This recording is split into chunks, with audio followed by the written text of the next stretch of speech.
What's up, my friends in film fandom, wherever you may be and however you may be watching? Thank you so much for giving us a little bit of your time. It's been a busy day in sports. It's been a busy day. It's been a busy day for movies. But we're going to put all that aside, and we're going to talk about Stranger Things, Episode 3, The Turnbow Trap. Here with me, of course, is my third life mate, Jeremy. What's up, brother? We're slowly approaching. Well, I know everyone's already watched it, like in the first 30 seconds that it all came out, but I'm fine with drip feeding this to myself because you know what, it's kind of nice. I don't mind that. I've only had. No, I agree. I have enjoyed this a lot more, kind of like slow rolling it, like not sitting there watching all 4 episodes in one night. Like I still haven't watched the 4th episode yet. I'm going to save that for this weekend. But yeah, it's just I've very much enjoyed it as well. Being able to food feed myself this. I've already had one thing spoiled, but I think I didn't mention it yet. But I'm like, I think I mentioned it in a show, but I was kind of very like, oh yeah, I think that was where we were kind of headed already. But I'm not really mad about it because it's like I've said before, even if you know the twist in Fight Club, you're still like mind blown when it happens. You know, even if you know. Whatever. And returning tonight after a short absence is the guy who wants the University of Michigan to know he's available for their head coaching position, but only if they want to move to College Station and rename themselves the Aggies. It is the shit. What's up, brother? Giga Aggies, baby. Let's go. Miami, you fucking suck. You know, get ready for College Station. But yeah, Frank and Jeremy found a portal to the Upside Down and rescued my ass for the night. So here I am, everybody. What's up? We hope y'all are doing well. I, unlike those two, did not have the patience to wait one episode at a time. I watched all 4 of these motherfuckers back to back the day they came out. So I'm like, fuck patience. I want my Christmas toys now. So yeah. So did my son. My oldest son Keegan's been on me for a week. Dude, we waited like 3 years for this. He was like, I'm not waiting anymore. Episode, so I had somebody to talk about it with. And I was like, well, dude, I'm trying to enjoy this. I'm saving this last season. I'm being patient and being mature. Well, well, you know, free time in my world is much less these days. And I'm like, I'm home. The first 4 are dropping. I'm not wasting a second. You know, put the phone on do not, disturb and let's do this thing. And yeah, I'll plow through. So I'm, now I do have, who knew obviously this is 3 episodes or 2 episodes ago, but all you need to beat a Demogorgon is a goddamn wine bottle. Who fucking knew? Guns be damned. Fuck all that shit. Bring me a goddamn wine bottle and I'll take this motherfucker out. But yeah, what you gonna do, man? That's how Stranger Things do, I guess. So whatever. Well, she didn't technically beat it. I mean, still. Oh, wait till you get to episode 4. And remember the whole wine bottle battle when in episode 4. I'll just leave it at that. But yeah, what you gonna do? So.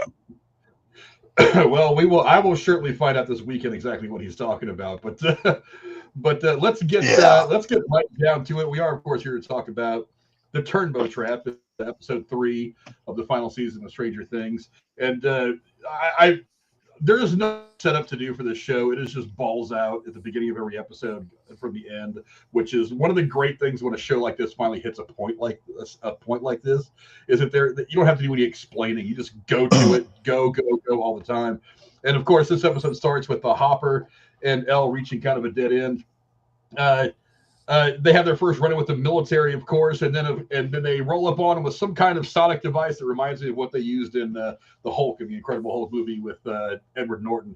I don't know if it's from the same technology, if it's Stark Tech or not, but it was definitely a scene that put Elle on her ass. I'll start with you, Jeremy. What do you think of that scene? And was there any big reveals in that particular scene? Not the interrogation that came after. We're going to talk about that here in a second. But was there anything really important in that scene that jumped out at you?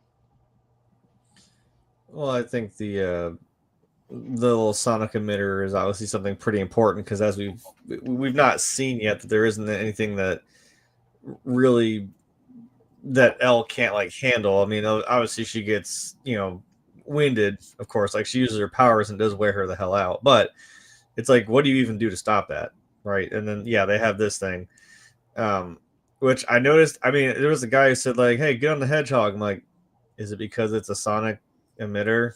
hedgehog. That's pretty funny considering Sonic didn't exist yet in 1987, but whatever, semantics. I don't know if that was supposed to be a joke, but I mean, sure. Yeah, that's kind of interesting because I thought like with the military rolling up on this wall that like they can't seem to get through. Even like L can't just rip it open. I don't know really what they were doing. Like this military that's just like barreling straight towards this wall with this sonic emitter. I'm like, was there something they know that we don't?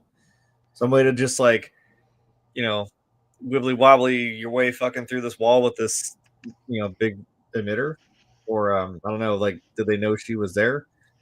So that's kind of interesting. So I'm wondering if that technology at least has some sort of important place in this, because as we'll talk about the interrogation scene, because they said it's kind of something important that like it's kind of L's like one little roadblock, and it seems to be pretty effective against things that are from the Upside Down. L, and I can imagine Demogorgons and Vecna even to some degree. So yeah, that's an interesting plot twist in the D&D campaign, especially this late game, as it were. Yeah, Tex, how about you? What do you think of that scene? A question popped into my mind. I'll propose to you guys in a minute, but it was a pretty interesting scene because Elle really got put on her ass from that Sonic cannon. Mm-hmm. What do you think of the scene?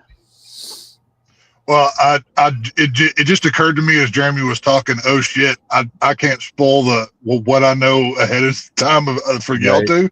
So I'm gonna go ahead and do my best and apologize in case something does come out, because it's probably gonna happen. But that aside, this scene alone, I mean, we're dealing with obviously,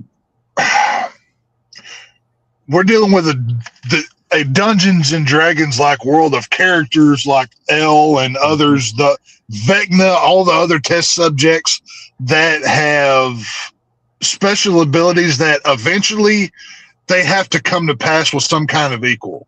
And it's only fitting that the military or government or whoever would be like, oh shit, there's this girl in Hawkins that could just blow us out of the water, Magneto style X-Men.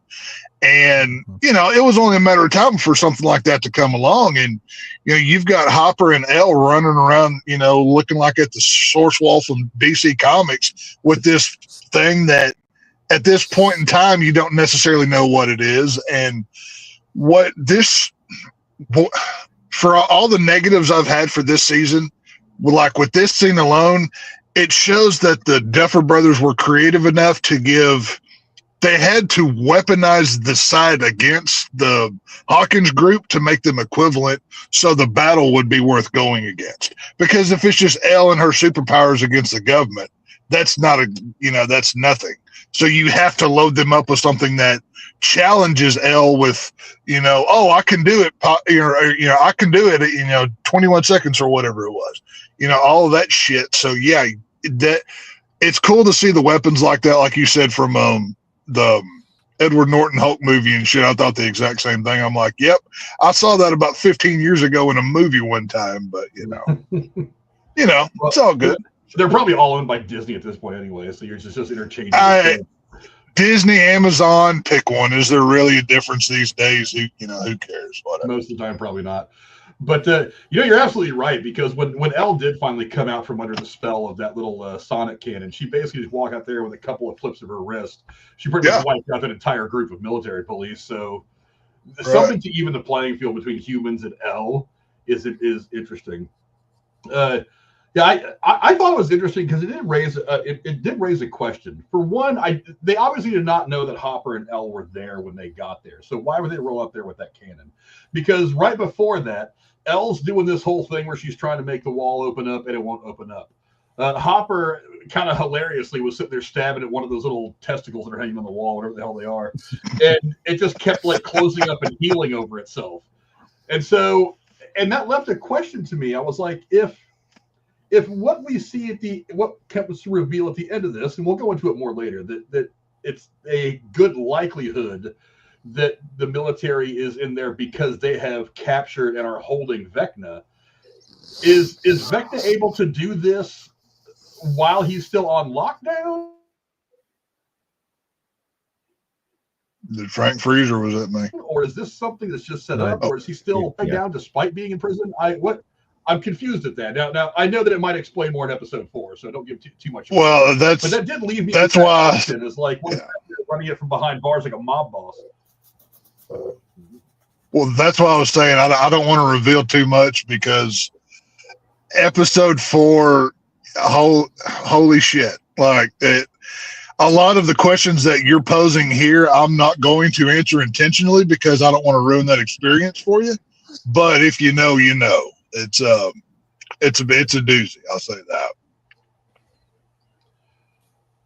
Let's see. Moving on to the next topic. I'll start with you, Tex. What did you think of the reveal that Henry is actually after more or multiple children? Because at this point, you have to imagine, since it was revealed that he's not going after just Holly, that he's going after, fat kid with the glasses, there's probably more than one, certainly more than one, probably more than 2 kids. I'm willing to bet that he's got a couple of different kids kind of on the leash that he's trying to, for lack of a better term, and I say it jokingly, of course, grooming to come into his thing so that he can do with them what he couldn't get done when he had Will.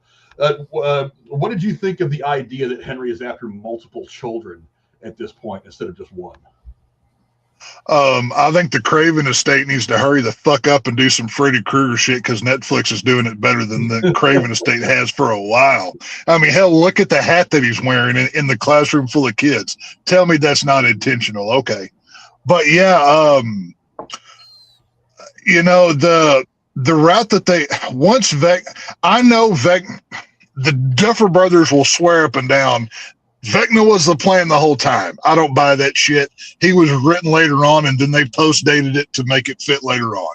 But that still being said, I'm enjoying what they have here. As I talk about Vecna, red lights are coming on behind me. He might get me again, boys. But yeah, it's I like the Nightmare on Elm Street stuff that they're doing with Vecna, spreading it amongst the children here throughout Hawkins. Obviously, it wasn't just Elle. Up till episode 4, so much gets revealed, and this is kind of the opening of that flower until you see the full bloom. And I like how they're showing this isn't just our core group, which isn't a core group anymore. Now it's how big is the Hawkins crew these days? I'm not even sure. But they've opened it up, the whole town with the end of season 4 with that, pathway, all 4 of them opening up. That allowed Vecna to go after more than one kid, and not just Elle, not just, Will or whoever. And what they're doing with this Freddy Krueger-like approach is smart because, hey, if you're going to rip off, why not put some Robert Englund shit in this? And that's exactly what they're doing. You know what I mean? Elm Street and Spot. But I don't know, Jay, what do you think? Reveal that he's after multiple children. Where do you think this is going to go from here?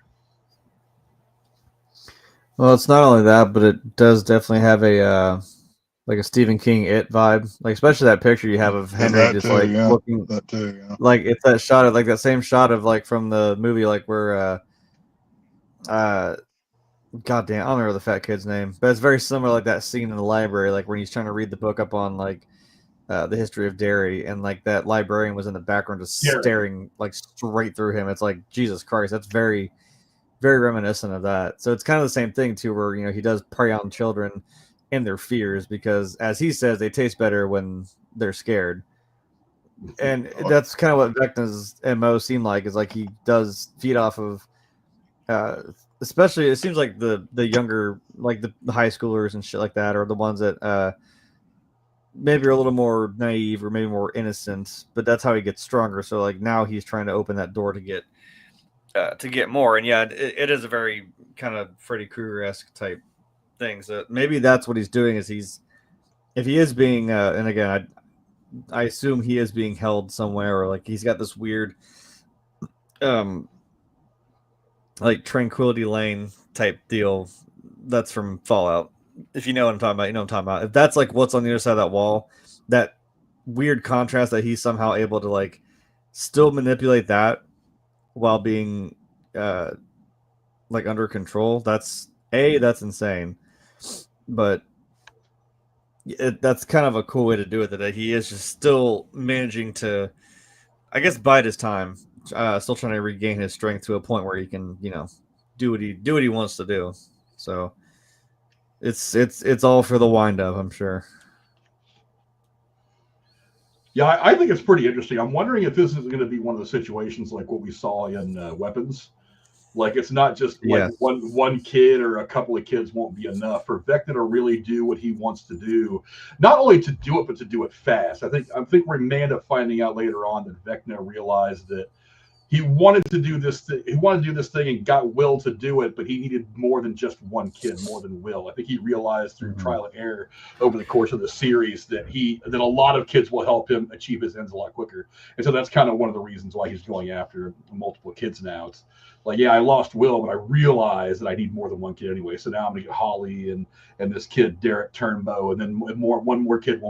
So I have a feeling we're at some point in the remainder of the season, we're going to see him going after probably multiple kids per episode. Whether he actually gets them or not, I don't know. I feel like that we're going to focus on Holly. She's going to be the main one. This Derek kid is just kind of a reveal that he's after more than one kid, and then it's going to kind of be like I said, what we saw in Weapons. But that's still pretty interesting. So I'm okay with that. But let's see. After we had the whole planning session, which was kind of awesome. We finally got that's the wrong shot. Damn it! I picked the wrong shot there. That's the wrong shot too. Jesus Christ! Well, that is planning, I'm sure. So the D&D plan session. I actually labeled it like this. It wouldn't be so damn hard to find. Let's see. After the revelation that Henry is after multiple kids, the group of heroes gathers to plan. What do you think of the plan? That whole scene. I'll go to you first, Jeremy. Give me your thoughts on that scene. If that ain't the most real shit you've ever heard of, like, been in this situation, like in D&D games, it's like, okay, so again, to quote, everybody's favorite DM, Matt Mercer, it's like, okay, how do you want to do this? Every time you hear those words, it's pretty cool because again, it does call back to the fact that this is essentially like the Montauk projects and then like D&D mixed, together. Because you never want to go into a battle, but also like if you're trying to do something here, you definitely want to try and plan out. Okay, here's how we're gonna do this. Who's gonna go where, and who's gonna do what. And even as we've seen before, and of course even in D&D, it's like, yeah, that's all great, but there are things that can go wrong, and I'm sure we'll talk about it in a second because, yeah, it doesn't always go according to plan. So I would think after like 4 seasons and spread out over the last 20 years, they would fucking learn like you might want to have a backup plan because there's a lot of contingencies. I know they lay it out and Mike goes, okay, any holes in this plan? And they're like, nope, sounds great. And then you're like, oh yeah, well the kid could also wake up. Because I'm sure Big Boy's got a pretty good metabolism. It ruined the whole thing. So I don't know. It's cool because you always want to have a plan going into it, at least some idea of it, because you don't want to just be swinging in the dark. It never works. You don't want to Leroy Jenkins. That doesn't usually work out very well. No, it only ever worked once, and I don't even think that worked out well. So. Tex, what about you? What do you think of the D&D planning session? That whole scene where things are starting to come together for them. Well, that's what's so interesting about this is, we've obviously known Will, if, from the beginning of the show was part of Vecna's plan, but we really didn't know what part. And to get to the level where they're at now of, oh, well, let's just kidnap families, it's okay. I'm a mom. You can come here. It's fine. Okay, Winona Ryder. That's not creepy at all because, parents don't kidnap people or anything, but, that's fine, whatever. But yeah, like Jeremy was talking about, the best, this was kind of like the Hogan's Heroes moment of this episode for me, of they're all gathered around the table and getting ready to do their thing. And, what they'd go on later to do was really fun. And, you never think that the kidnappers would be the good guys in this situation, but hey, Stranger Things found a way, by God. So, good on them, I guess. But yeah, it was, I'm really holding back right now, by the way, because I don't want to spoil any of this for y'all, but it's pretty interesting how it comes out.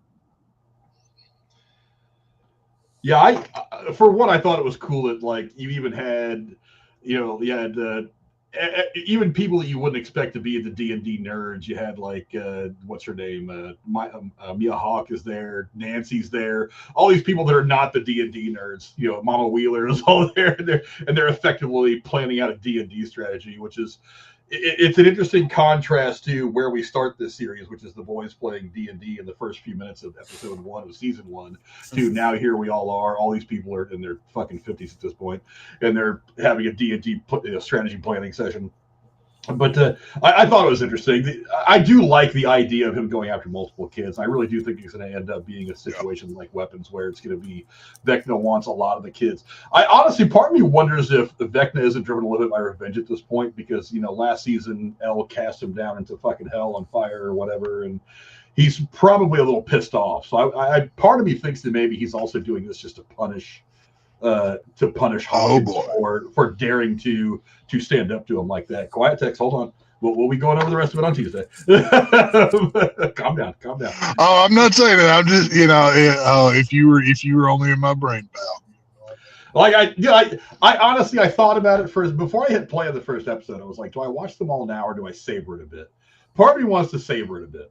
So I was just like, what, I'm going to take my time. I'm going to go through this. And I thought it would make the reviews a lot easier if I didn't have pre-knowledge, so I wouldn't slip and say things. I could honestly say that, what I expect the next episode is this, not having seen it. So I've been doing very good about avoiding, at least finding spoilers. Other people talk about it and I listen because I'm there. But I mean, I've done a good job at avoiding most of the spoilers.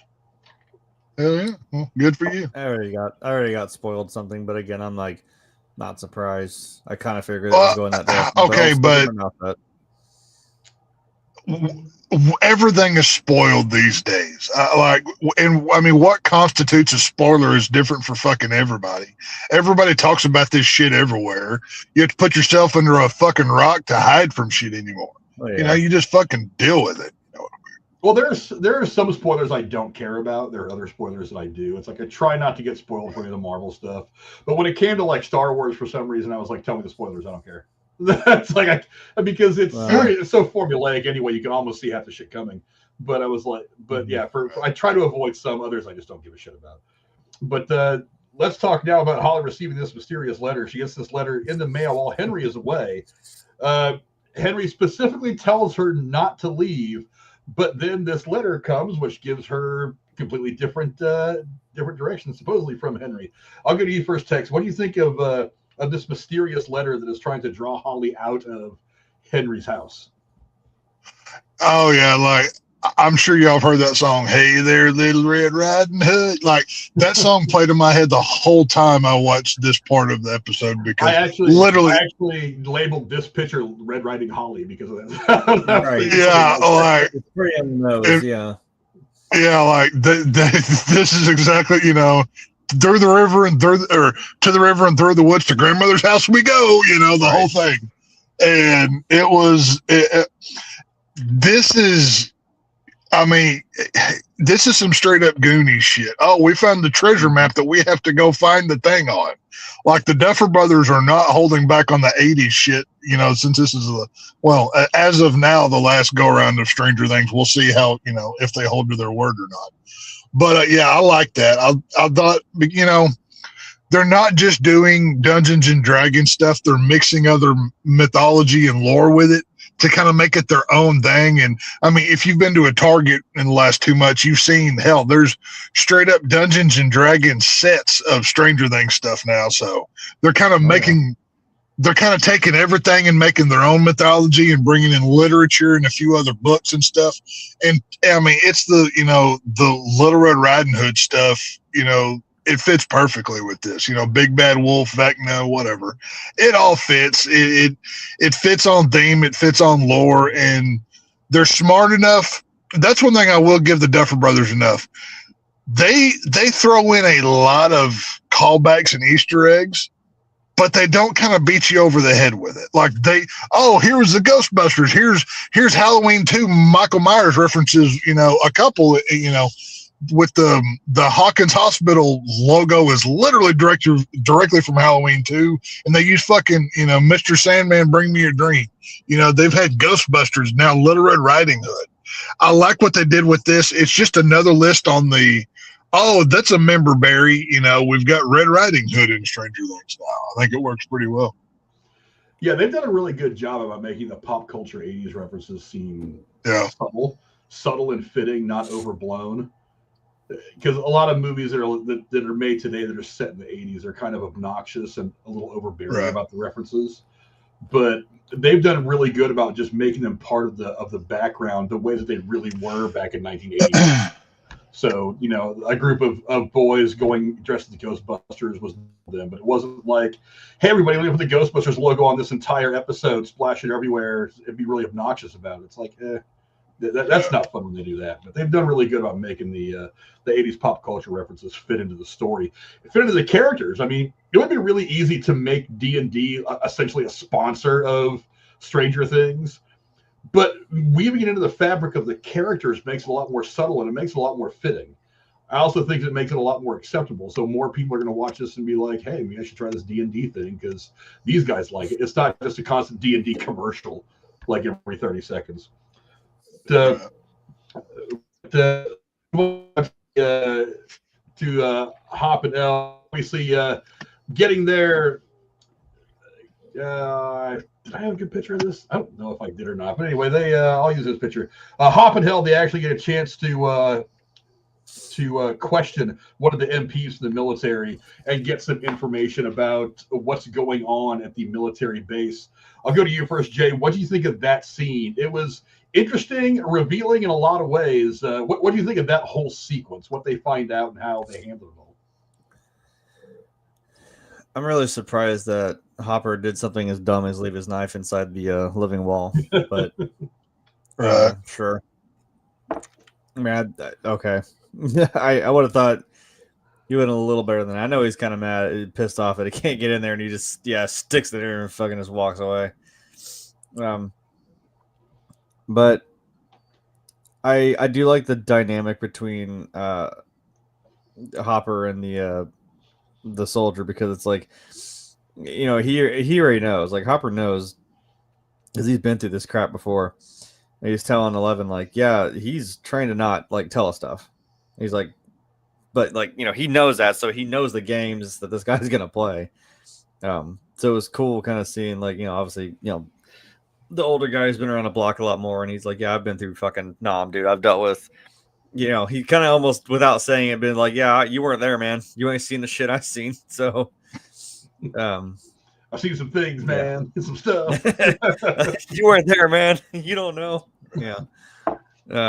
But it's cool again, watching them kind of him try to like interrogate the soldier, but also Ellis just kind of literally just walking through this guy's mind and just unraveling him to try to get any sort of information that can help them out.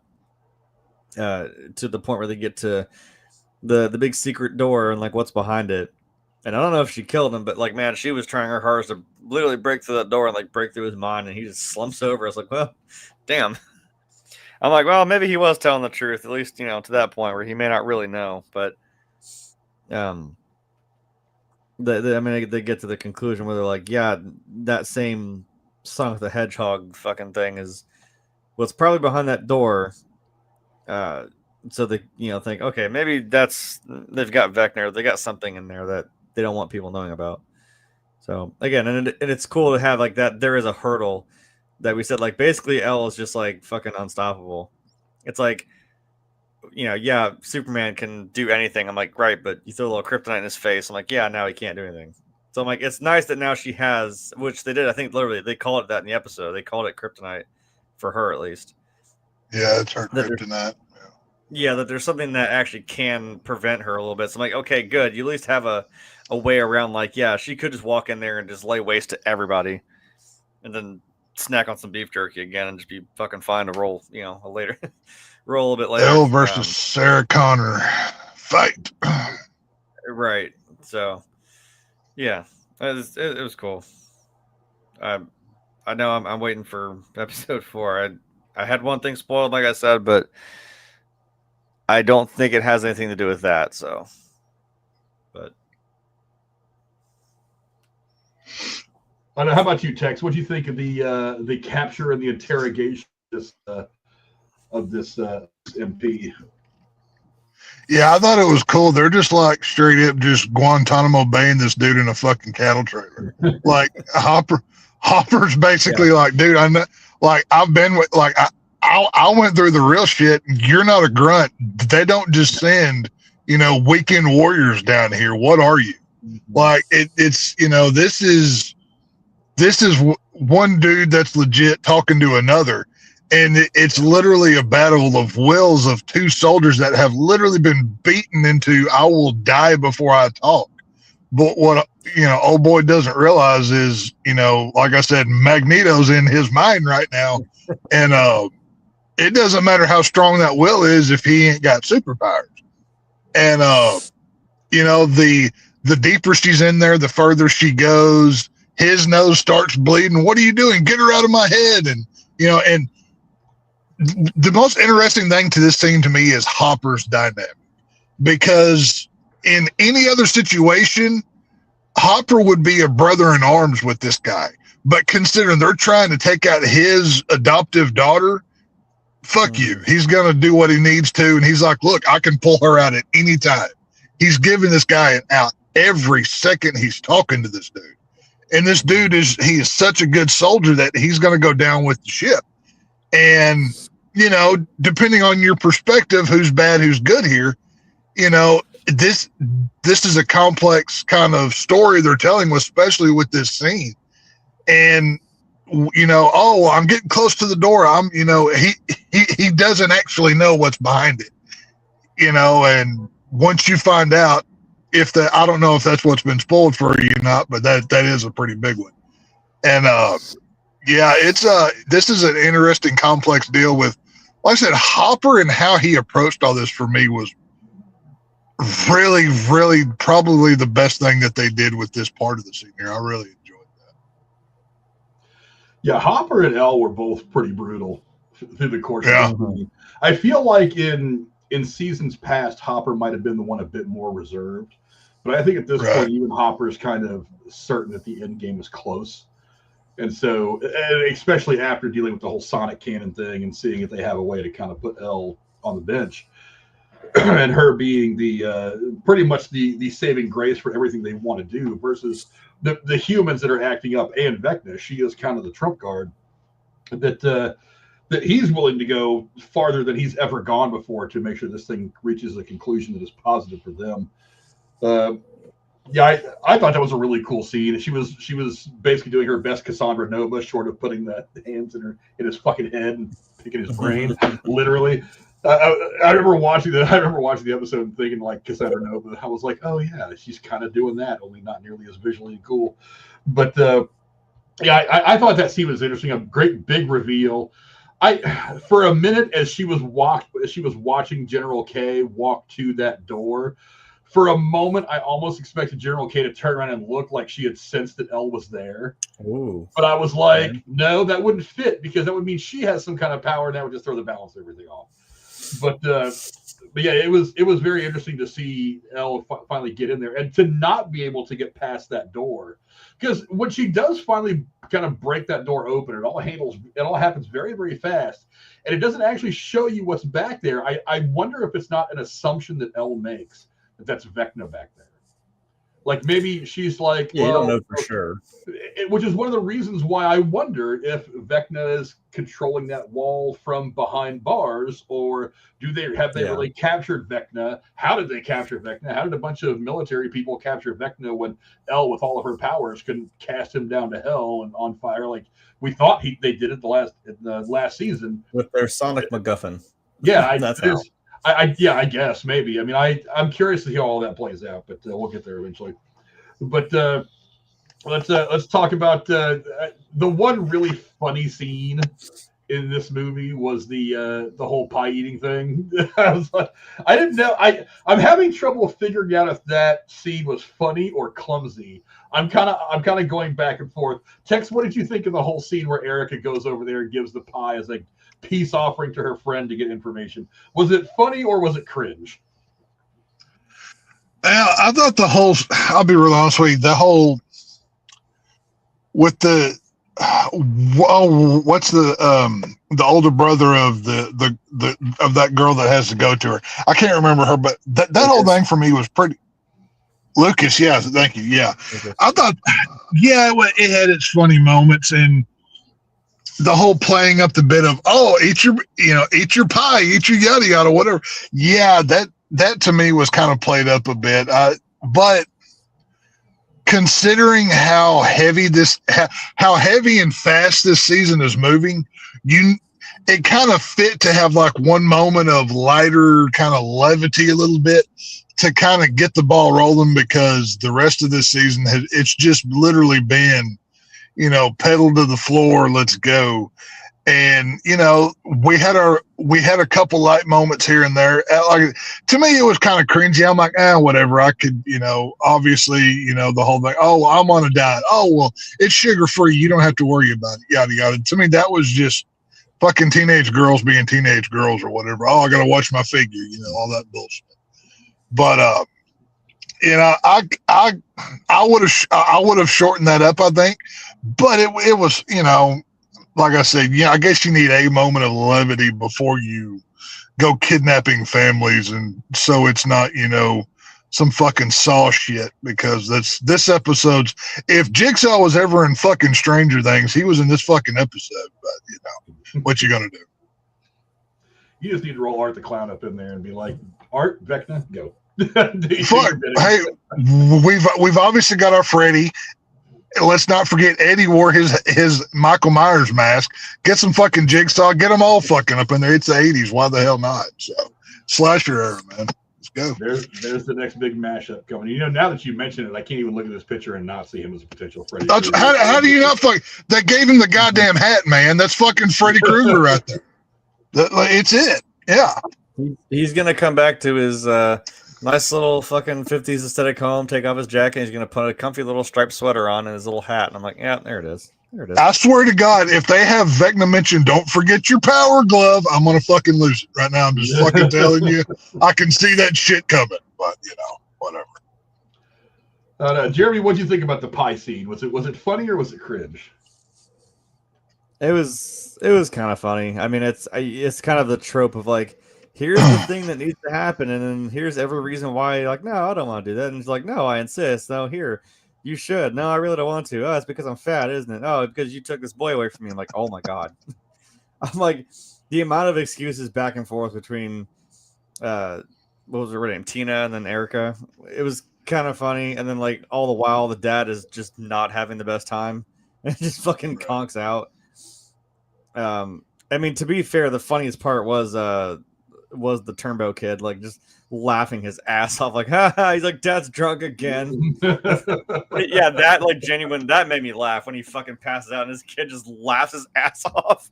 And then the mom and the daughter are like horrified. That was actually pretty funny. And because I mean, it did bring it back around. And I mean, Erica made me giggle a little bit when she had a backup plan at least. See, Erica was smart. She pulled out the fucking syringe, like, you know what? I told you to eat your goddamn pie. Stabs her in the neck. So I'm telling you. Like, she's the Amanda Young of the fucking Stranger Things universe. We've got Jigsaw over here. There's your fucking Amanda Young right there. We got fucking sidekicks, people. Like, she ain't playing. Knowing it with that context now, it's like, I mean, Erica was gonna fucking try, and it's like, this is like being locked out of every speech option. It's not working. Every speech check is failing. She's like, fuck it, I'm just gonna stab this bitch. I'm just gonna take it straight to her. So that was almost my line too. If the mom had not had the funnier line, I told you to eat your goddamn pie was gonna be my line from Erica. But the be polite unless it's a Mormon or a Democrat was too damn funny not to pass up. But Eric, I was going to put that, but I wasn't sure if it would fit. It does fit. It fit. Yeah, I'm surprised neither of you put stubborn ass in your line at some point at this. Considering how. Yeah. You're still a little punk ass. That was almost mine. Or punk ass. Yeah, punk ass. Yeah. Yeah, until the mom dropped that one. And like I said, Erica. This was it. Yeah, this was a good time to bring Erica back into the fold because she really is. It's her sass is fun for sure, but I don't think you could have made the scene work without her. Sure, you could have put one of the other boys in there to go and talk to a friend who they don't talk to anymore. The problem is we've spent 30 years of real time now and 5 seasons of the show with knowing that these 4 boys are their own set. So there's but that's kind of the set of friends that we haven't seen already. So, but that's kind of what Erica does though. Is she is kind of the comic relief because like everybody else is so serious and trying to deal with Vecna now. She's the one that can come in here and say stupid shit like holding up the syringe and saying you should have ate the goddamn pie. But on the flip side of that though, I mean, when this show was best, it was about that D&D crew, Mike, Lucas, Will, all of them. Now it's Maya Hawke is the lead. Now there's 15 different, characters that they're trying to fit into an 8-episode arc. Now the episodes are longer, but still, it's funny what she did, but we've got very little Destin this season. They've had to limit what made this show big. Even Elle has been diminished in her own show with Holly and I'm sure y'all will touch on that and expand on that as you go. But even Elle has been diminished, and she was the big character with what they're doing with her in this, this in the next episode. But I wish they would focus on the core characters more, not the new ones. That's kind of a downfall for me, I will say. Well, I have a feeling that they're gonna kind of do in the last episode when all this finally comes to a head and it's deal with Vecna time. They're gonna pretty much do what Marvel did with the Avengers when it came time to deal with Thanos, because one of the best things that Marvel did at the end of Phase 3 was when Thanos snaps and all these people disappear. Basically, the only people that are left are the OG Avengers, the ones that were there at the original Avengers film.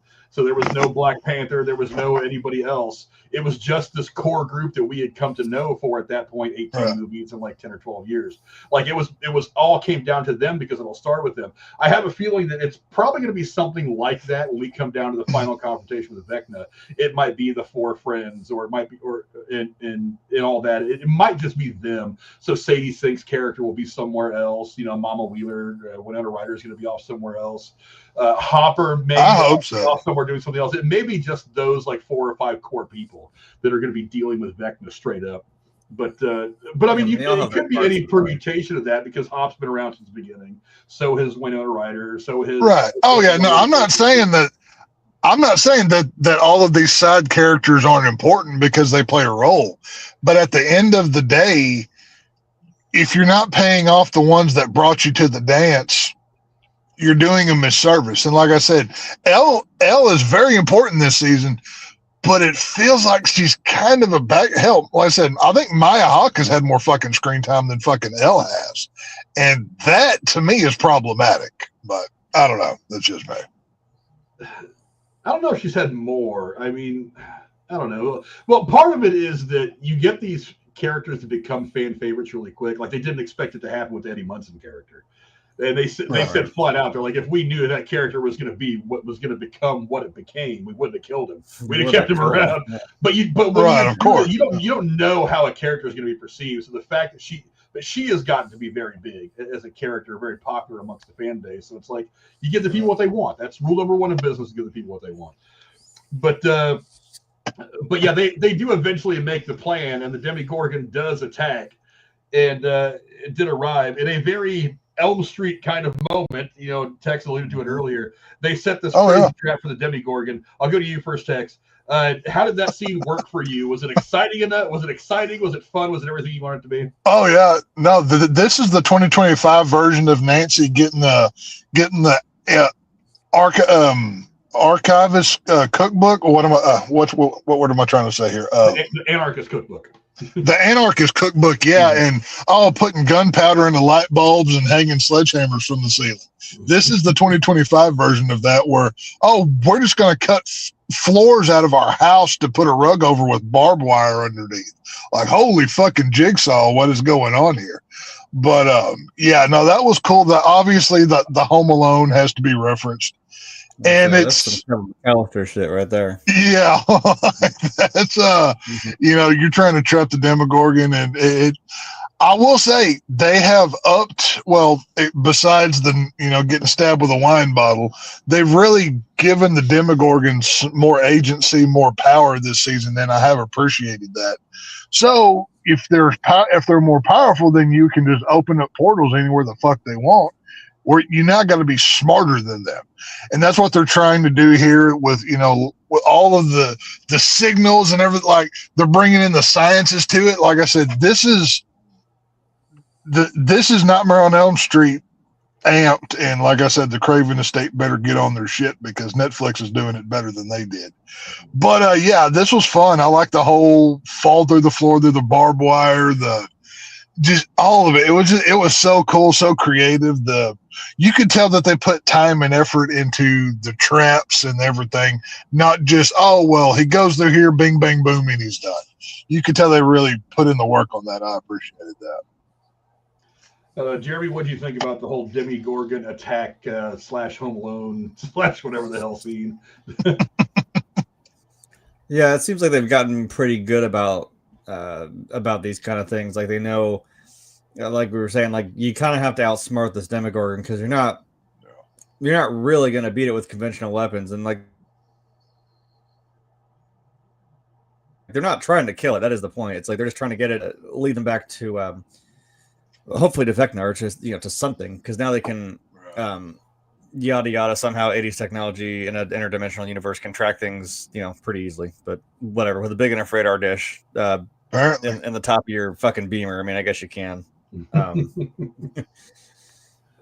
That hurt to watch a little bit. I'm like, I love Dustin, but damn, dude, I'd have been beating his ass. He took a drill to my fucking car, motherfucker. Right through his fucking speed bump. That sucks, man. Yeah. But yeah, like this, like you said, this is all very well thought out. Like, from the acetone grenades to douse it, to that where now they can light it on fire. They even give it a second to get stunned by hitting it with the board with the nails on it. Mike gives it a few whacks with a fucking barbed wire wrapped fucking shovel. They put this thing on its ass a little bit, and then to have Nancy shoot it with the tracker and let it zip back through the portal. And a pretty hilarious. I don't know. I don't want to say like Ferris Bueller, but like, if Ferris Bueller had a fucking beamer going through people's yards, that's kind of what that was right there. That was goofy as shit. Them trying to follow it and crashing through people's backyards. So yeah, it was pretty fun. Like I said, it was all very well thought out, and by this point, it's like, yeah, the plans should pretty much work. But again, there is still always some little twist of like, I don't know, we're segueing that, like, it turned around. Like, why did it turn around? And fucking Truffle Shuffle back there fucking woke up. I'm like, yeah, of course he did. Because now this thing is barreling right towards Will and his mom, fucking Robin, and the kid. So yeah, y'all better brace yourselves because he's coming after the B team now. Pretty much. Yeah, I thought that whole scene was it was really cool to watch because you haven't really seen anybody get the jump on a Demogorgon yet this entire series. I mean, even when the guys, even when they had them fighting the Demogorgon in the Russian prison last season, whatever it was, those guys were never really. That whole Russia section last season fucking drug that whole thing down. I hated that shit. Well, I mean, I get why they did it. I mean, the whole cliffhanger of was Hopper dead or not at the end of the season before. I get it, but nobody's ever really stood a chance. Like I said, even when in the prison they were having those guys fight the Demigorgon, it's like, yeah, they gave them like some knives and swords and spears, but like none of those guys were ever going to be that Demigorgon. They were getting their asses kicked. I mean, Hopper barely makes it out of there. So, and he pretty much, and he had an idea as to what was going on with the Demigorgon. Yeah, I thought the whole scene was fun as hell. I feel like there's got to be, look, if it bleeds, you can kill it. That's kind of the whole. Yep. I think Jeremy said that when we were talking about Elle tracking the blood drops from the one that Miss Wheeler freaking shanked. Oh yeah. Frank's going into that. It's like yeah, my internet. I've been having an internet thing for the last couple of days. I'm going to call my company about it. But yeah, I thought that was a really cool scene. I was really annoyed that the acetone they put on him that said that burns, that it burned out so quickly. I'm like, you've got to be able to have some way to like sustain damage on one of these damn things. You wrapped it in barbed wire, you set it on fire, you hit it with a bunch of shit, you shot it with not a shotgun shell, but I mean, I would have had more than just that tracker and the shotgun shell. I would have also had it loaded up with all kinds of buck. Yeah, watching Nancy reload. No like, shit, yeah. Behind it, like, damn it, Nancy, you're supposed to. I'd have been putting some fucking bird shot in his fucking ass. Be like, come here, motherfucker. We're gonna find out about you. Yeah, like lead with the tracker and keep a couple in there in case you need to fucking subdue him again. Like, damn right, yeah. Yeah, it's I don't understand why she'd hit him a couple of times with a couple of slugs, but whatever, that's just me. But yeah, come to find out that they do track him, and they come to find out that the Demigorgon figured out where Chubby Kid was, and that the kid ends up being sensed by the Demigorgon, and now they go after the Chubby Kid at wherever they've got him held up at, and that's kind of so we're left to wonder at the end of the episode what's happening with that. I don't know. I'll go to you first, Jeremy. What do you think of the Demigorgon figuring out where the fat kid is, then changing tack and heading to where the family stowed away at? Well, because like it always happens in just about anything, such as life, but also in D&D, like some damn thing is going to happen, and it's not going to work exactly the way you want it to, and you kind of have to either be ready for it or switch tact really fast, because it's always like, yeah, that was really cool. They just basically mugged the shit out of a Demigorgon and forced him back through the Upside Down. It's like, right. And then he just 180'd real damn quick when he realized that kid was waking back up. Yeah, which being that the next one is, the last that we have until, Christmas. Yeah, definitely setting up towards probably a little bit bigger moment. Oh, yeah.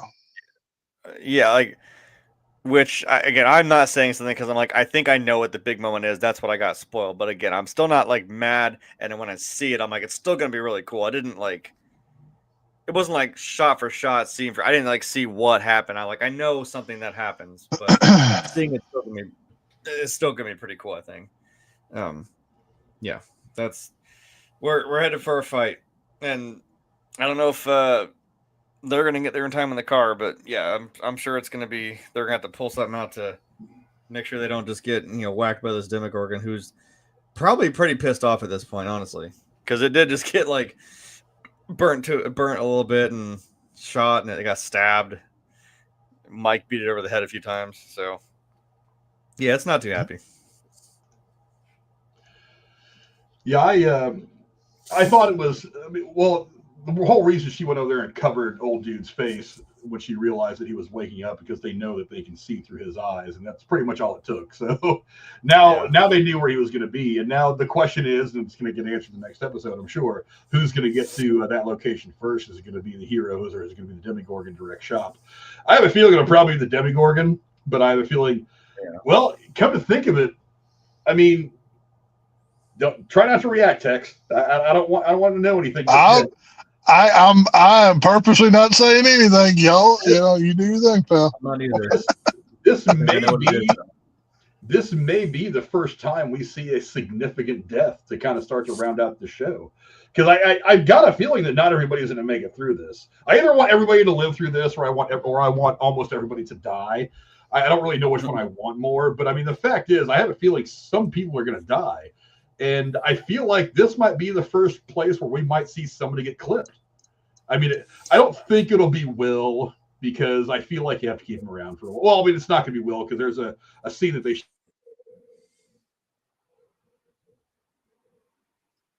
show in the trailer that between him and Vecna that we haven't got to clip. But I mean, there's got to be at least one or two significant deaths before this thing is over, and I feel like this might be where we see. This is the best place that we're going to see a death, the first important death. I could be wrong, but I don't know. We'll see. But moving on now, we finally get Holly.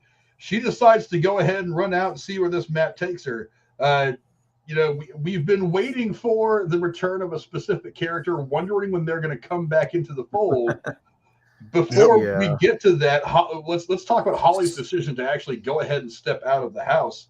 I'll go to you first, Jay. What did you think of this desire that she had to disobey Henry's orders and follow this map into the wilderness? Well, you have to wonder because Holly does seem pretty important. I mean, not just to the story, but to Henry as well. So it's like maybe he is just kind of leaving these little breadcrumbs. It's like she's a kid, so of course, like if you're like, hey, you make sure you don't go in the woods, and I'm very explicitly going to tell you not to. But clearly, it's like it's someone she trusts, and when he just lays that little seed of like, oh yeah, hey, by the way, come find me, and it's like straight through the fucking woods. Yeah, come find me in the woods. You know, I'm like maybe it is kind of a test of like maybe he's kind of seeing like what she might do in the situation, or that maybe he can confirm that she is like the person I'm looking for. Although I don't know with the reveal of who we see, I don't know if we're getting to that just yet, but I'm like, well, wait, was it this person or was it Henry that did this? I'm not really sure what's going on here. And then she just full on gets into her like cleric garb, as I think that's what Mike gave her the character of, which they call it the brave or something like that, right? Yeah, but I mean like her the class. I think she's supposed to be a cleric. Oh yeah. I got you. Oh, you're right. Yeah. So I'm like, well, that's a pretty. And I'm looking at it here to kind of like not make it sound too stupid, but like clerics are a pretty well-rounded class. Like they're spellcasters, who can use a wide array of spells for healing, buffs, debuffs. They can deal damage. They're also surprisingly good fighters too. So they're pretty. Like I'm saying, if that is what she's supposed to be, it's like that would make her a pretty important character, which is why I think that's why Henry's so interested in her. There was an ability of a cleric that kind of caught my attention is channeling divinity, a core ability that has various effects depending on the subclass, which that's a whole other fucking. I could sit here for an hour and explain that shit. But such as turning undead, which can repel or destroy undead creatures. So I'm like, maybe that's also important. I don't know how much they're going to go into the, really get into the D&D aspect, but that, like I said, that might be the reason why she's kind of important, because she's a pretty well-rounded character. I mean, she even grabs like the fucking fire poker and grabs the hood and steals like half of his old Boy Scout uniform and just takes off into the woods. So, she's not quite a ranger, because a ranger would be somebody who would go into the wilderness and survive. So that's a little different. That's the class I'm playing as in my campaign. I'm quite literally the Boy Scout, because I'm like the wilderness survival expert, basically. So, I'm sure we'll talk about the reveal of who she found, but yeah, I think it was a test. Spoiler, it was Eddie, everybody. Eddie Munson found her in the woods, everybody. He's back. That would have actually been pretty cool. I mean, it's D&D. Like you said, See, that's what's funny. Y'all don't know if I'm telling the truth or not, so that's fun for me. Okay. Well, but I mean, like, it's like comic books where, like, it doesn't matter. Deaths don't matter. It's comics. I'm like, it's D&D. It really doesn't matter if someone dies. I'm like, you do have an out, or rather an in, for anyone who has died in the series. I'm like, you can very easily explain it away and bring them back. So, but yeah. Tex, what did you think of her getting up the gumption to to go out in the woods, obviously, when she sees the note, she thinks it's coming from Henry, Right. so she thinks like she's justified. But what do you think about her getting the gumption to go ahead and go out there and do it? Because she does have this moment where she's kind of debating back and forth as to whether she's going to or not. What do you think? Well, yeah, and it works. And I mean, okay, Henry, Vecna, whichever name you want to use here, he obviously, he deals with enough children. He knows, hey, I can't keep this 10-year-old alone in the house by herself long enough to where she's just going to fucking stay and listen.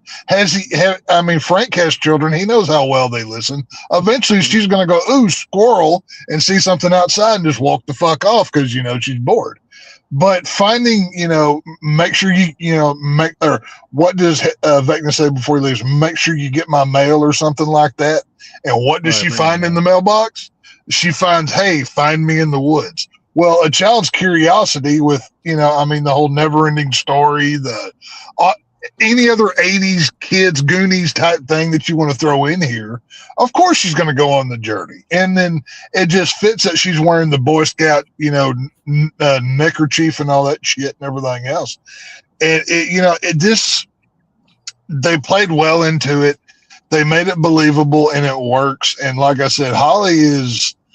I'm with Jeremy. I think she's going to be a big player by the end of this, and which is why I was touching on kind of like Elle and some of them being lessened. That's kind of being put on Holly here because in previous seasons that would have been Elle's moment, but she's the new younger one, I guess. So they're the late game character. She's like a level 1 right now, but she'll get there. Right? Yeah, Elle's like master level over here. She can.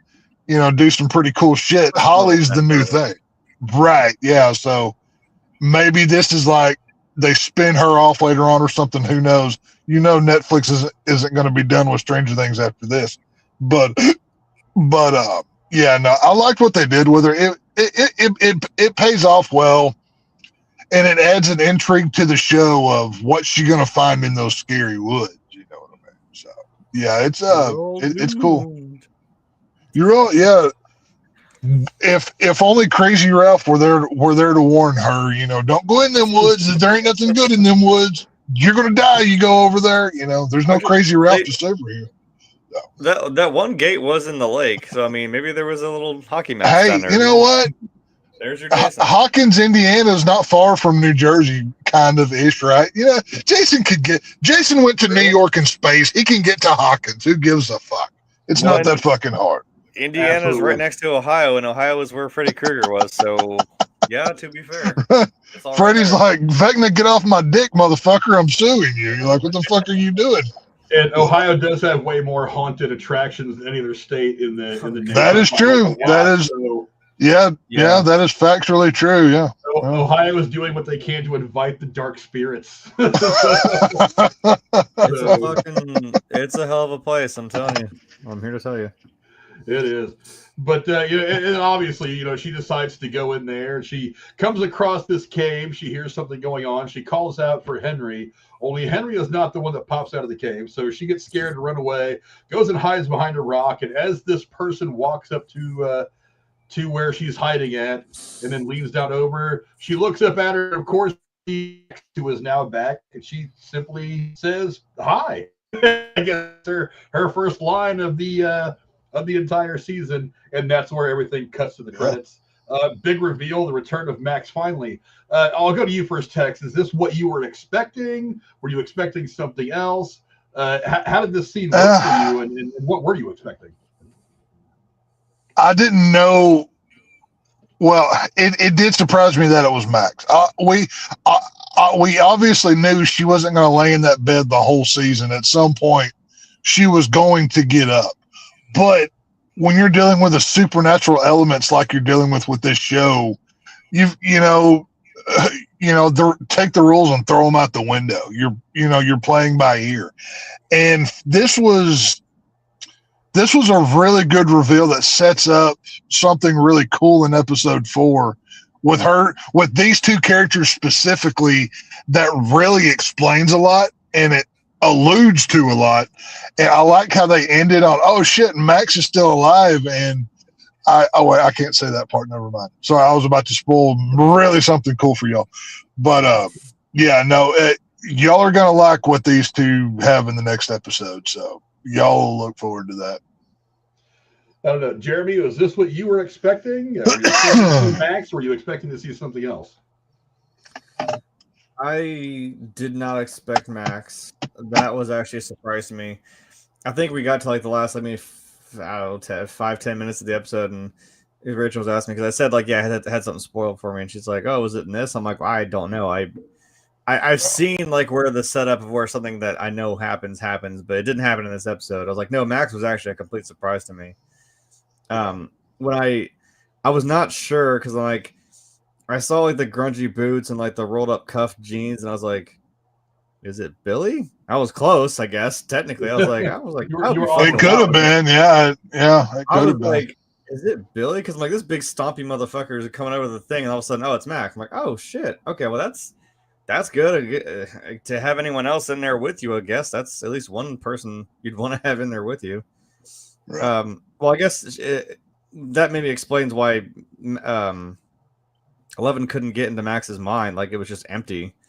Maybe that's where she is. I'm like, I think this might be like a body and mind kind of thing that are separated. I'm like, maybe she's still laying in the hospital bed, I'm sure. But that's where her mind's kind of been for the last, I don't know, what, year or so, year and a half it's been. So if that's where she's been, bopping around. It's like, oh shit. But now she at least found somebody that I don't know. I'm assuming they know each other from before, maybe? No. Yes. Hang on. I can't. Never mind. I can't say that. I can't say that right now. Never mind. Jeremy, you're trying to get me in trouble. God damn it! What are you doing over there? I was just kind of like, oh, that's cool. I need some duct tape over here to shut my fucking mouth. But no, I was assuming like that she knows that that's Mike and Nancy's little sister. So I don't know, but it's a good thing. Like now she's not, she's not alone in this whatever this place is. So yeah, I'm kind of excited that it was Max, and I'm glad I was like kind of close. I was adjacent to it. I don't know who else I would have expected, but yeah, I didn't know what to expect out of the end of this, what she was going to find. Rather, I'm not entirely shocked to see that it was Max, because I had kind of wondered, with Max being in her coma in the real world, in the right side up, is she in a coma? Is her body just broken, or is she kind of stuck? I thought maybe it was possible that she was stuck in the upside down, like a limbo. I didn't know if that was how they were going to do it. I didn't get any hints of one way or the other. I just kind of thought that was a possibility. I didn't know what they were going to find. I thought it could have been like a force. I guess force ghost would be the best way to say it, of like Eddie. Maybe if they wanted to squeeze him into one episode just to try to satisfy the fans, that they would try to have him there as like some kind of a guidance for Holly, to try to let her know, be the warning that Henry is not a good guy. But it makes sense that it's Max. I was really I was surprised because, like I said, I didn't really know who they were going to put in that moment. But Max makes perfect sense. I also just love the ethereal nature of this shot. It's a good shot. Yeah, the way that it's lit. I part of me, as I look at this, she has kind of an angelic appearance. I'm wondering if maybe she's not dead.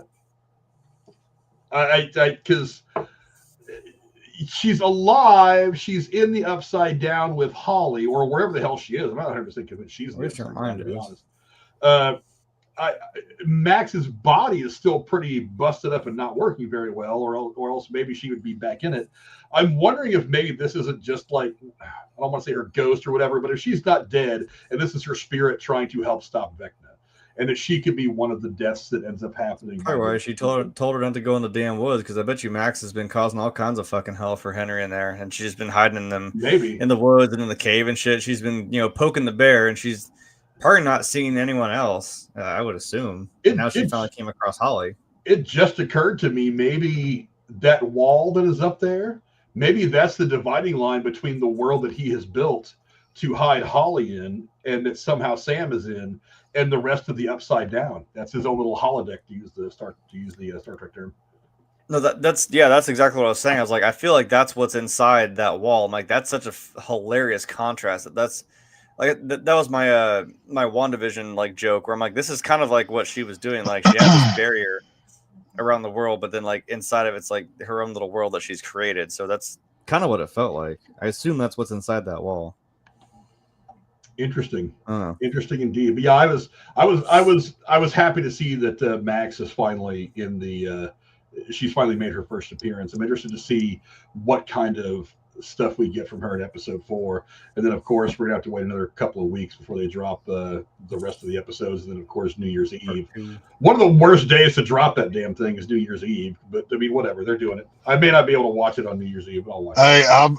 I bought they're the AMC app. I bought tickets were $20 to see the finale in theaters, and they gave you a $20 credit for free food and drinks. So basically, I'm just it was a wash. It was $20 per ticket, and each ticket got $20 back in compensation for food and drink. So New Year's Eve, it's a 2.5 hour finale. Is how long the last one is. So yeah, it's a doozy. So it's a whole movie in and of itself. So it's going to be fun on New Year's Eve before anything else happens to get to enjoy that. It's going to be fun. Is it just AMC that it's going to be at? Because I'm looking at Regal. No, Cinemark, I think Regal, like multiple other theaters. Like go on whatever app you use to buy movie tickets, assuming that they have any left. You can go watch this in theaters on the 31st of December and January 1st only. So it's a limited engagement, but I don't think you can get the $20 credit anymore. I think that was just for when it first came out. I just happened to luck upon it and found it in the app, so it's not too bad. I am not seeing it at Regal, but I am not scrolling through real quick. There's 200. I know Cinemark and AMC are doing it. I don't know about any other nationwide chains though, so you might look on those. But like initially because when it first came out, they had like 2 showings, and that's when AMC was doing the extra $20. All of those sold so fast, they opened up like 4 more showings New Year's Eve day and January 1st because everybody wanted to go see it on the big screen. So I don't know, check your local listings and see what you can find. But yeah, no, it's going to be cool. And I apparently cannot type without fucking everything up.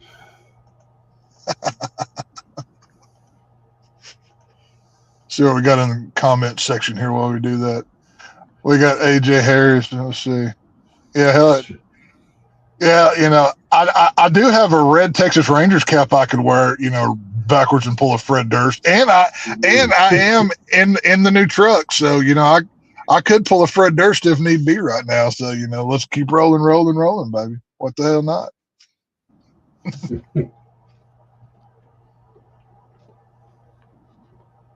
Yeah, he definitely wants you to give us a Limp Bizkit song. I got to be honest, I am not a huge Limp Bizkit fan, but in my regular rotation, I was back in the day, but yeah. Now, I mean, I could turn the radio on and hook up, some Bizkit, but Frank's channel might not appreciate that when they rip this whole shit down for copyright claims. So let's not do that. But, Okay, so it is not, as far as I can tell, it is not going to be at the local Regal. It's going to be at the Cinemark, which is not so bad. It's right, not too far from where. There you go. I go to that one regularly. Yeah, it's going to be at the Green, which is not that far away, and then the AMC in Westchester, which is like an hour. Well, away, so what's going to suck for me is I have zero willpower. Like, ooh, there's a new show out, and if I'm available, I'm going to watch it immediately. So I'm going to delete Netflix from my phone New Year's Eve because I know it comes out like that morning or whatever. So I have no access to it. So because I'm not going to waste the money that I've already spent to go see this thing, because I want to experience that on big screen and with a crowd, because I think that would be kind of a fun experience of, doing with other people. You know what I mean? But there's actually quite a bit of trivia in this episode on IMDb. I mean, some of it's kind of dumb, but let's see. Oh yeah, the teacher Scott Clark returns in this episode after being completely absent in season 4, which I thought was interesting for all of the 2 seconds that he's in there. Let's see. Yeah, one of the clothes that Holly tries on while she's playing around in the Creel house is a yellow dress. That dress was previously worn by Henry's sister Alice when Victor Creel told Nancy and Robin about the night his family died. Yeah. Oh, I didn't pick up on that whenever I was like, dude, it's been so long since season 4 came out. I forgot a lot of shit. And I even rewatched 4 before 5 came out. But yeah, that's cool callbacks. I like that. Yeah, I think Rachel pointed out, she's like, yeah, well, he would have clothes that would fit Holly because his little sister. I was like, I thought it was the point that like everything in there probably makes sense that it all fits to her because he's just trying to, build her up. But that's also true. Well, yeah, I mean, whenever Vecna remade that, I mean, he's literally created it off of his memories. Stands to reason. It's, whatever. Let's see. Derek Turnbow. Here's one for you, Casey, if you're out there trying to get on some clout. Derek Turnbow is playing the video game just for to come to dinner. So, Casey, you better get on some Ghosts and Goblins. Trying to that Stranger Things cred. The only thing Casey's on is diabetes medication, but that's beside the point. Oh, wait, that kid wasn't Casey in this episode? Oh, that confused me a little bit. I think I smell some new memes. There's got to be that picture right there. For this shot. Right there it is. I think we're going to need a DNA test. That might be a Casey Israel Jr. I'm just saying, you throw some hair on, we might need to call Maury in on this one. I could, you never know. I'm gonna put this up on Twitter and be like, here's a old school photo of Casey in science class. This is the moment it all went wrong. And then the guy in the fedora brought him Sonic Tots, and then it all went downhill from there. That's how Freddie gets Casey. Hey, here's chili cheese tots, Casey. Oh, thank you. And he just jumps right the fuck in the dungeon. But whatever. Casey's an easy fucking target. So. Jeremy, you actually mentioned the Ferris Bueller connection. Joe Keery actually once played Ferris Bueller in a TV commercial. The song "Oh Yeah" by Yellow was actually, I don't know if it was in the way it words is, I don't know if it was in this episode or if they just talk about that commercial. But it says the song "Oh Yeah" by Yellow, which was in Ferris Bueller Day Off, plays. Okay, so now with the punctuation, I'm reading it a little closer. Okay. It actually says it plays in this episode, which is interesting. It's when Dustin goes to put the hole through the fucking beamer. Yeah. Let's see. I ought to beat his fucking ass, fucking up my car like that. Hopefully he pays the price at some point before the season's over for that travesty. I'm not even a car person, but still, I'd be kind of pissed. I mean, I'm not a car guy, but if I've got a fucking Beamer and you're taking a power drill to it, motherfucker, you're eating that thing. All right, I'm just saying, like, you're either eating it or it's up your ass, one of the fucking two, but you ain't fucking up my car. All right, we got news for you. Assholes. After which she discovers Max. We missed that when your internet took a shit on you, Frank. Yeah, I know. As I was reading that, I just saw something pop up on YouTube, and I'll try that again. As Holly approaches the wall, cords from running up that hill can fade, after which she discovers Max. Well, I wonder because they very clearly zoomed right in on and go up this hill. I'm like, God, are we really doing this again? Damn it, Kate Bush. A lot of things will become hint towards Max. Now that I think about it, a lot of this storyline will become more clear in the beginning of episode 4, and y'all are gonna go, "Oh shit!" And yeah, I'm really not trying to spoil anything for you. So yeah, if you, I didn't get a good look at it in here in this shot, but the running up that hill, the map that Henry supposedly sends her has instructions for Holly to go up the hill, which is which may be a hint that she I just now caught that. Yeah, that's right. So maybe that was something we all missed. But let's see. Blah blah blah blah. Okay, here's something for all. We had mentioned kind of the similarities between Nightmare on Elm Street and the booby trap scene. There's a slight misconception about the booby trap. Let me put this picture up since I got a lot more. There it is. There's the trap door. A slight misconception about the booby trap scene in the 3rd episode. Many people think the booby traps that the gang set were an homage to the original Home Alone movie, which came out in 1990. But they forget the Duffer Brothers were heavily inspired by A Nightmare on Elm Street, by that franchise throughout this entire series, especially throughout season 4. The booby trap scene in this episode was particularly inspired by the original Nightmare on Elm Street, specifically when Nancy Thompson's character sets up booby traps throughout her house to trap Freddy when she pulls him out of the tree. That's what I was talking about earlier. If you pay close attention, there's a rig that she sets up with a tripwire and a sledgehammer. The gang does the exact same thing in this season with 2x4s and nails embedded in them. Clearly a specific callback to the 1984 film, which happened 6 years before Home Alone. And since the Duffer Brothers try not to do things in the show that haven't happened in that timeline, they usually go back to the past as references rather than the future, just like we didn't see any Back to the Future references until season 3 occurred, which happens in 1985 and 86.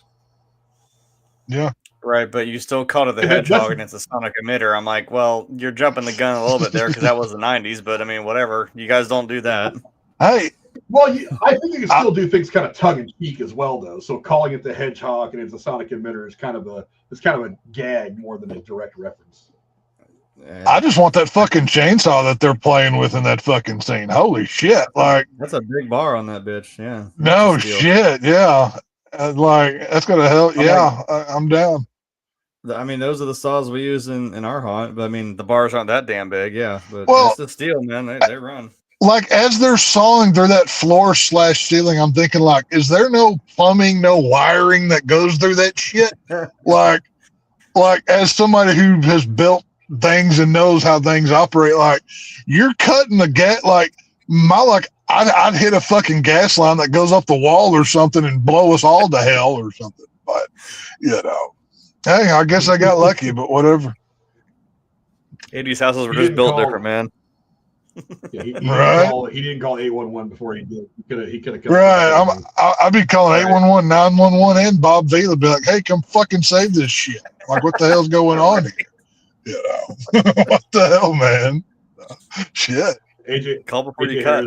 AJ Harrison says Pennywise had a field day with Casey in the sewer. Pennywise just said, Casey, I got a piece of candy. Come down here. I think Pennywise would be like, ooh, you can go away. Like, I don't want you to float down here. You go away, Casey. And I don't think Pennywise would have. Pennywise wouldn't eat anything so greasy. Yeah. Pennywise is farm to table, and that much preservatives in the Sonic and the McDonald's is not on his diet. I don't think so. I don't think that works. No. Yeah, he probably eats a little leaner. But we'll go ahead and get things wrapped up there. It's been an eventful season so far. Like I said, there's no more setup to the show. It's about to get better. Balls to the wall from first scene to last for every episode. It's been a lot of fun. I'm definitely going to probably go check out the last episode in theaters. I think it's probably the best way to see it. I've not had the pleasure of seeing Demogorgons and Vecna on a big screen. I've only ever been able to watch them on my TV. And there is not a big enough TV that can do some things justice. So I want to go see this in the theater. I think it's going to be fun. But let me get your guys' final thoughts on this episode before we get out of here. I'll start with you, Tex. Give me your final thoughts on episode 3 of season 5, Stranger Things, the Turnbow Trap. Yeah, solid episode. Creative and correctly handled with the 80s nostalgia. They don't beat you over the head with it, but they execute it very well. This is a very good setup episode to what comes next. Holy shit, it leans right into it. I like the color palettes of this episode, especially like you were showing that shot with Max of where it almost looked like she's in the Wizard of Oz or something, how bright and colorful it is coming out of the dark. The use of there's a lot of intrigue with this episode. Like, it's been really hard for me not to just blot all the fucking info that comes out the next episode and have Frank cuss me whenever we get off the air here because I fucked it up for him. But it was a good episode. It was not the most eventful, but that was needed to be done for what happens in 4. And I'm sure most of you are already seen it. You know what I'm talking about. So yeah, it was good. Jeremy, how about you? Give me your final thoughts on this episode. Yeah, it's a nice build up. Like I said, we're laying the pieces out for something crazy coming down the pipe. So Oh yeah. I'm excited to see where it goes. And like I said, with some of the members that are late to the D&D party, as it were, like Holly, like I'm curious to see where she's going and what I guess Max's mind or spirit or whatever the hell has been up to. And seeing what's going on with this. So yeah, I'll within the next couple of days here, I'll finally know. But it's looking like some crazy shit's gonna go down. Hell yeah. Yeah, I'm interested to see where the rest of this goes. I mean, we're obviously just going headlong into a big confrontation, not just between the heroes and Vecna, between whatever the government's doing and the heroes, whatever the government's doing in Vecna. Right. I have a feeling this might be kind of like the ultimate three-way singles match for the WWE, and whoever, and it's put me off the gun. Yeah, really, it's so over the top rope goes somebody, but yeah, I've loved how this whole season has just been nonstop. It's like I said, there's no more setup to be done. It's just all about let's just hammer all this stuff into our brains and have fun with it. And I think it's been pretty good so far. I don't like the way they're slow rolling this whole reveal of Will being gay. It's like they give it another 12 seconds. Yeah, they're beating you over the head with that shit. That shit needs to go the fuck away. Like, are we going to do this finally? Here's my problem. Here's my problem. They're not beating you over the head with it. If you're going to make it a significant storyline, then give me a couple of good scenes of dialogue or something about it every episode. It seems like there's 5 seconds here, 5 seconds here, 5 seconds there. You guys made such a big fucking deal about it. It's always like, oh, by the way, and then we just turn right back into what we're doing. Now, I think what probably it's all part of the agenda. I think what probably happens is that people got annoyed by it last year, and the Duffer Brothers kind of saw that, and they were like, maybe it'll have the payoff, but we're not going to make it a big part of things because people just thought it was dumb here. It's pretty fucking stupid when Elle, the main hero of your fucking show, is sidelined for Maya Hawke and her gay girlfriend. Oh, well, did they or not see me? They spent more time with the gay stuff with her than they have Elle. Like, that's what I'm talking about. It's, we all know they're going to do the gay stuff with the stuff. This is Netflix. They put it in everything. But whenever that takes place in front of Vecna, Elle, our core group of D&Ders, that's a problem. That's the biggest sin that this season has committed, and it's gonna suffer for it. Yeah, I have a feeling they're gonna try to just run past it and not really. You mean they're gonna run that up the hill and drop it off? Is that what they're gonna do? I really do think that what's gonna happen is that they got the kind of blowback they didn't want when they had that scene in the van last year. And the Duffer Brothers and Netflix were like, maybe we're not going to make it such a big part. We have to have the payoff, but we're not going to make it such a big part. So there's going to be a scene somewhere, maybe even episode. How many episodes are in season 8? It's going to be like episode 7 or maybe even episode of the last episode where he finally comes out. It's something they're gonna do it. They're gonna be like, there's your payoff, and then they're gonna run right past it and go on to the final confrontation. They're not gonna get. It's really annoying because I'm like, done this fucking 2 seasons ago. If you're going to commit to the story, don't be a chicken shit. You stepped in shit. Now don't act like you don't have shit on your shoe. You know what I mean? Without spoiling anything of 4 and all of the gay type stuff is going on, they have, I won't say what happens, but I will say that they centrally tie Will and his sexual orientation to key events of this show. And I think it's going to severely affect it. I got a feeling it's probably going to go negative in the long run. I won't say what, but it's going to be big. Yeah, I have a feeling that's just, they're going to just try to run right past it and not really do much. I wish they'd leave it the fuck alone, because who gives a shit what hole you stick your shit in? Go fuck off with your shit. Nobody cares. But whatever. I think the whole storyline was kind of pointless. But anyway, I agree. You've just been bitching and whining about it for fucking 2.5 seasons now. I'm like, yeah, can we just fucking get there? I'm like, you have your character of Robin, who's also going through the same thing. I'm like, there's your 2 buddies who can fucking talk about it. Now let's fucking fucking shit or get out the pot and move on to more cool shit. We don't care who you're sleeping with. Who gives a fuck? Just do it. We've known this. God damn. But overall, the sooner they get done with that, the better. I really just want to get to the final confrontation between Vecna and the heroes, and I want to answer as to exactly what General K is up to, because I want to see more of her now. It's like I was so happy to have Linda Hamilton in this series, in the season anyway. I feel like they've just been giving us nibbles of her. I know that she's going to have a bigger story towards the end. Her story just continues to grow.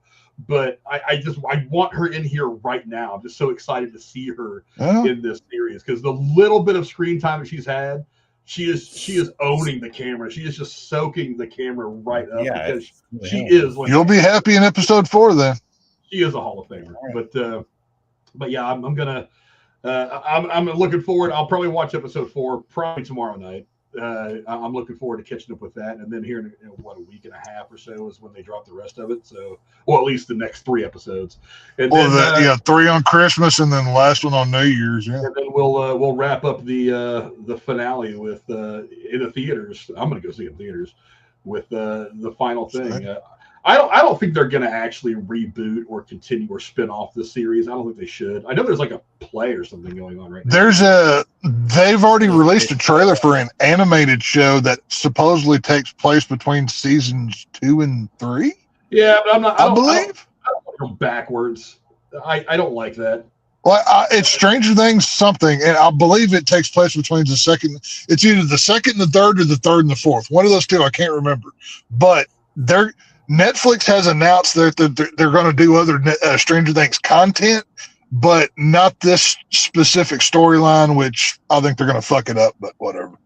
It's still out there. There was some kind of a door to the upside down in Russia.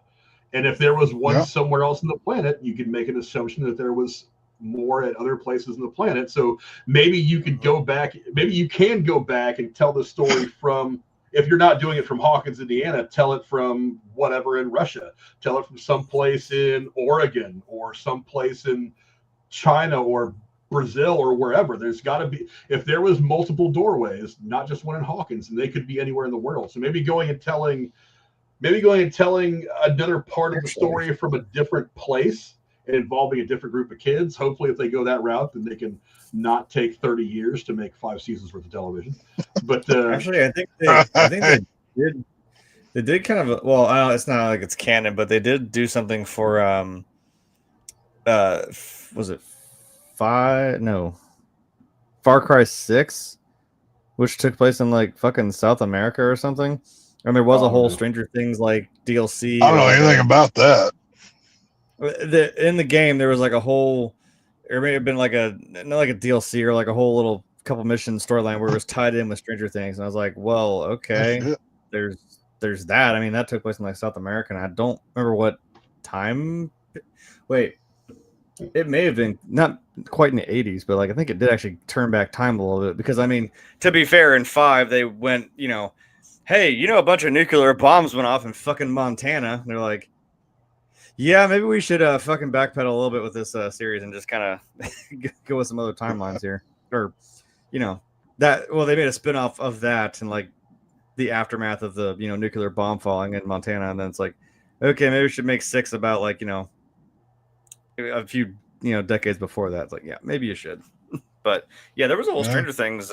I just remember that there was a Stranger Things deal they had in that game, which I think was in South America. So I don't know if it's canon, but there's kind of your. Also, Stranger Things was fucking everywhere when that game came out too. So it had to be in everything. So I don't know. Right. Yeah, but I'm just trying to shoot like fucking terrorists and pirates and shit. Like, hey, but Demogorgons. I'm like, hey, but how about you not? What? I don't know. We will. It makes no damn sense. We'll be back here on Tuesday to break down episode 4 of Stranger Things. I forget what the name of the episode is, and I haven't looked at it yet, but it'll be on the thumbnail when that comes up. And we will see you guys back here then. Until then, where can the folks at home find you, my hetero life mate Jeremy? Tuesday and Thursday. I'm here, and yeah, I already went to a con, so not much else. I mean, like I said, I'm maybe. If I ever actually do stuff, I'll maybe just sit down and do like a live stream and just hang out and like build a prop or do, put an outfit together or something just to screw around. But because we've already got some ideas for outfits for next year, which I'll just say include the Grinch and it includes Call of Duty. Not in the same day, but different. I dig it. Different days, different outfits. I'm not kidding out the Grinch to go fucking drop a tactical nuke on Whoville, which does seem like it's something. That would want to separate cool. the two. I need that Christmas movie. Dr. Seuss's How the Grinch Fucked Up Whoville. That's the movie I want. How the Grinch blew up Whoville. Yeah. Yeah, How the Grinch Blew Up Whoville. That's the Christmas movie I need. From the guys that made the Popeye the Slayer Man and Mickey Mouse kills everybody. Fucking the Pooniverse. Let's get it going. I'm down. I've seen weirder things, especially this will tug at Frank's heartstrings. I don't know what was the deal with seeing as many fucking cosplays of Alf this year, especially like, hey, look, it's Alf. But there has been a weird resurgence of Alf online lately. I've noticed, like a lot. I loved that show as a kid, man. That was cool as fuck. I loved it. Did I miss something? Because there was a pair of guys that were Deadpool and Wolverine, but it was just Alf. I'm like, that's funny, but what? I wonder if they're not seeing two Alfs is like seeing two Alfs too many. I'm like, why are there this many in this fucking con right now? I wonder if they're not planning some kind of a comeback for Alf, because, like I said, I've been seeing a little bit more media lately, and I've noticed a lot of Alf merch in the stores. Like figures have been for sale too. Everything from the 70s and 80s is making a comeback right now because my generation, Gen X, is still way more populated. Like Gen X, like Y, Z, and all the other generations after that are considerably smaller because less and less of those people had kids. So the reason, and I've been reading a lot lately, and I watched a lot of Tim Pool, and Tim Pool said this a couple of times, that all the wealth is in Gen X. So that's why all these bands that were big in the 70s, 80s, and early 90s, they're still touring and doing very well, where some of these more modern bands that have only popped up in the last 20 years or so are barely filling up like concert halls because Gen X is where all the money's at. And so with those things being popular, that's why people are going, all these people that yell about they're not making anything new. Why would they? This stuff is selling. It's all about making money. So you go back and you make a sequel to Top Gun. You go back and you make a sequel to whatever the hell 80s thing, Spaceballs. They just wrapped filming on Spaceballs 2 like last week.